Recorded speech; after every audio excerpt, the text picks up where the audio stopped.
Macmillan Audio presents Dark Reservations by John Fortunato. Read for you by Peter Berkrot.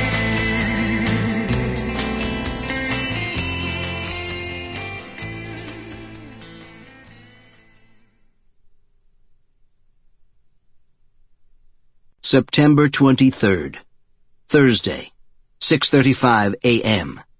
Sky City Casino, Pueblo of Acoma, New Mexico. When Joe Evers arrived, his squad was already donning their vests and checking their weapons. It was late and had missed the briefing.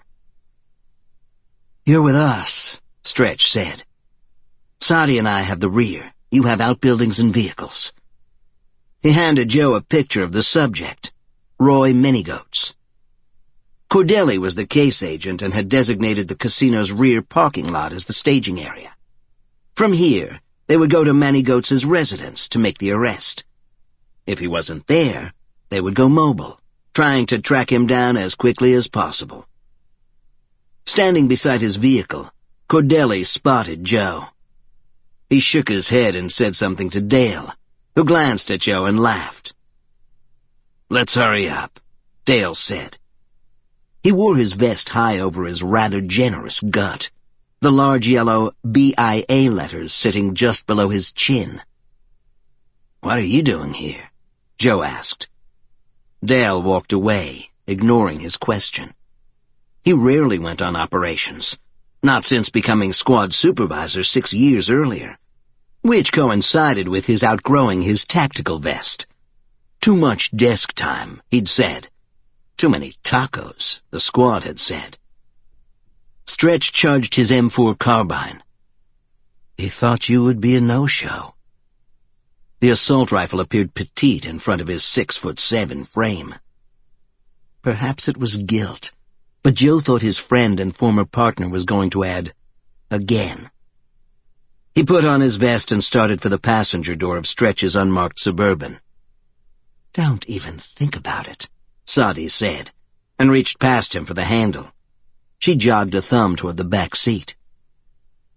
They traveled in convoy, 3 vehicles, into the heart of Acoma, which was located off I-40 west of Albuquerque. This was Indian country, reservation land, rural, desolate, and hard. 4 dirt roads later, they arrived at a trailer a little more than a mile from an adobe village that sat atop a plateau and was known as Sky City.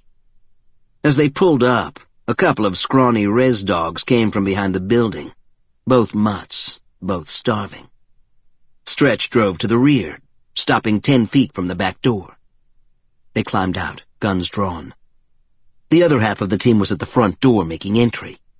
A few hundred feet behind the trailer were the remnants of a corral, 2 abandoned vehicles, and an outhouse. Cordelli's voice came through the radio. "His mother's saying he's not here." Joe checked the vehicles.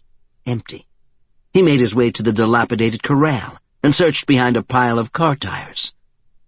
The land here was devoid of trees, only scrub grass and a few scraggly bushes. No place for a person to hide. He moved on to the outhouse, a plywood special in need of paint. From 20 or so feet away, the air was already redolent with the smell of human waste. Tasking him with the outhouse was punishment. He was the senior agent, but he'd been put on the perimeter. He'd been put on shit duty. A dog barked.